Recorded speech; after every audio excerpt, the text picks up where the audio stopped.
حدیث قدسی کے تعلق سے جو امتیاز اور فرق قرآن اور حدیث کے اندر بتایا گیا ہے، پہلے اس کو آپ سمجھ لیں کہ قرآن اور حدیث قدسی میں کیا فرق ہے۔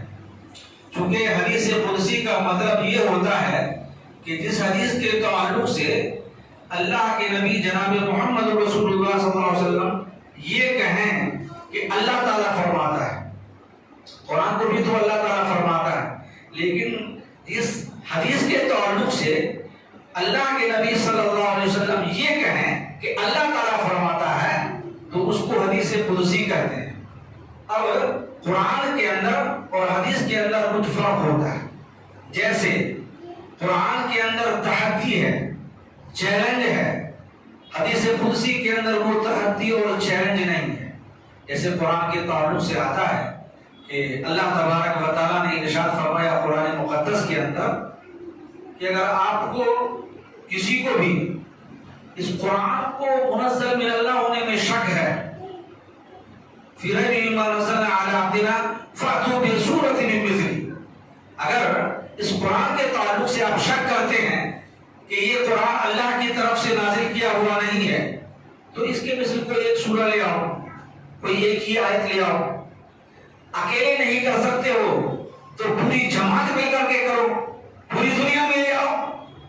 لیکن یہ چیلنج کو آج تک کسی نے قبول نہیں کیا۔ کوئی بھی انسان، آپ کے اندر بڑے بڑے فصحاء بلغاء پیدا ہوئے، بڑے بڑے عربی داں پیدا ہوئے، لیکن اس چیلنج کو قبول نہیں کر سکا۔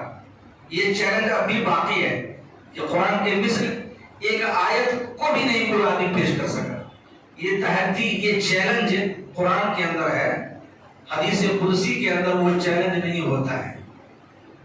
قرآن پڑھنے سے پہلے اللہ تبارک و تعالیٰ نے یہ حکم دیا ہے کہ فَإِذَا قَرَأْتَ الْقُرْآنَ فَاسْتَعِذْ بِاللَّهِ مِنَ الشَّيْطَانِ الرَّجِيمِ، جیسا کہ حافظ صاحب نے قرآن مقدس کی تلاوت کرنے سے پہلے اعوذ باللہ من الشیطان الرجیم کی تلاوت فرمائی۔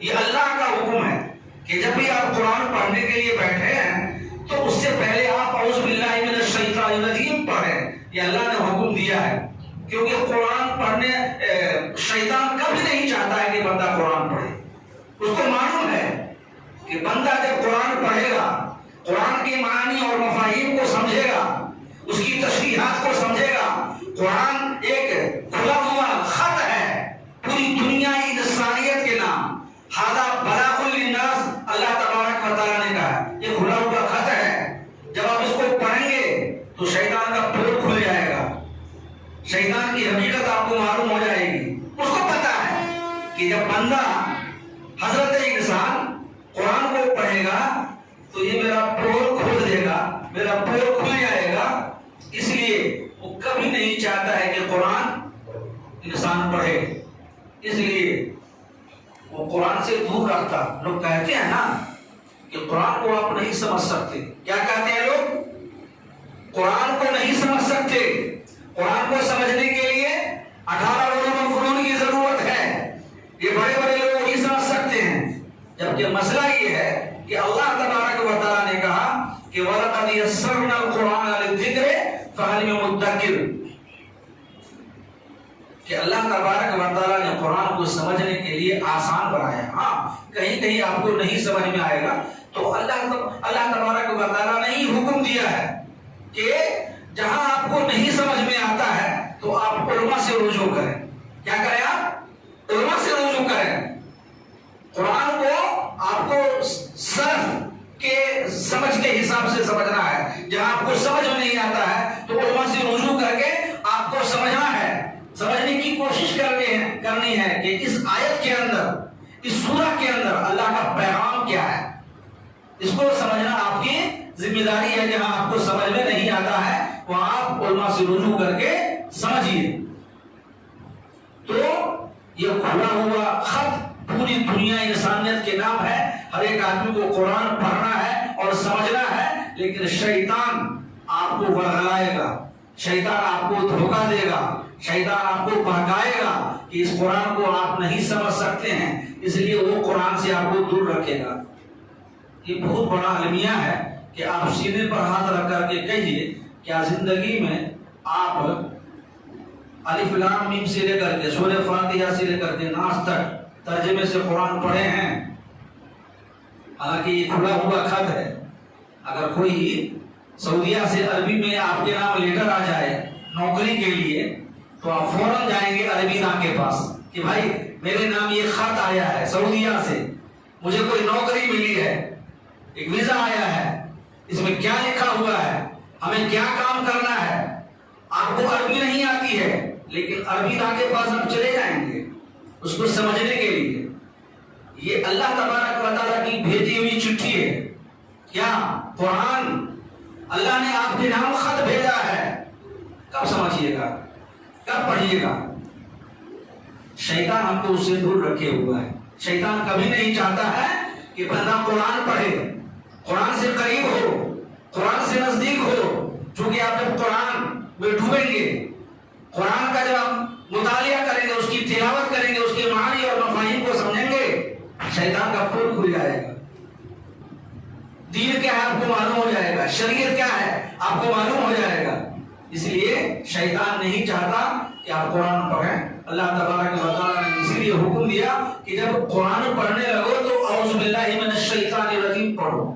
یہ حکم حدیث قدسی کے تعلق سے نہیں ہے۔ مجھے یاد ہے بچپنے کے واقعہ ہے کہ بخاری شریف کا آخری درس تھا غالباً، تو بچوں نے اعوذ باللہ من الشیطان الرجیم سے جو ہے بخاری شریف کی شروعات کی، تو شیخ الحدیث مولانا عزیز الرب صاحب نے منع کیا کہ حدیث پڑھنے سے پہلے اعوذ باللہ من الشیطان الرجیم پڑھنے کی ضرورت نہیں، بسم اللہ الرحمن الرحیم پڑھو۔ کیا بولے؟ بسم اللہ الرحمن الرحیم پڑھو۔ یہ صرف قرآن کے لیے خاص ہے، اعوذ باللہ من الشیطان الرجیم بسم اللہ الرحمن الرحیم۔ حدیث قدسی کے لیے یعنی اس حدیث قدسی پڑھنے سے پہلے اعوذ باللہ من الشیطان الرجیم نہیں پڑھنا ہے۔ قرآن کے ایک جملے کو ایک آیت بولتے ہیں اور کئی جملوں کو سورت۔ حدیث قدسی کے تعلق سے یہ بات نہیں ہے کہ ایک جملے کو ایک آیت بولیں گے اور بہت سارے جملے کو سورہ بولیں گے، یہ حدیث قدسی کے تعلق سے یہ بات نہیں ہے۔ آپ قرآن کو نماز میں تلاوت کر سکتے ہیں، نماز میں قرآن کی تلاوت کر سکتے ہیں لیکن حدیث کی تلاوت نہیں کر سکتے۔ اتنی لمبی چوڑی حدیث میں نے آپ کے سامنے پڑھ دی ہے، اس کو ہم نماز میں پڑھنا چاہیں گے سورہ فاتحہ کے بعد تو نہیں پڑھ سکتے ہیں، لیکن قرآن کی تلاوت آپ کر سکتے ہیں نماز کے اندر۔ تو یہ سب چند مطلب امتیاز ہے، فرق ہے قرآن کے اندر اور حدیث قدسی کے اندر۔ بہت ساری حدیث قدسی ہے جس کے تعلق سے اللہ کے نبی صلی اللہ علیہ وسلم نے بیان فرمایا ہے کہ اللہ تعالیٰ فرماتا ہے، علامہ عبدالرؤف المناوی رحمۃ اللہ نے اس کے تعلق سے ایک کتاب بھی جو ہے لکھی ہے، علماء موجود ہیں اس بات کو سمجھ سکتے ہیں، اس کی طرف رجوع کر سکتے ہیں۔ بہرحال اس حدیث قدسی کے اندر حضرت ابو ذر غفاری رضی اللہ تعالیٰ عنہ حدیث کے راوی ہے، وہ اللہ کے نبی صلی اللہ علیہ وسلم سے روایت کرتے ہوئے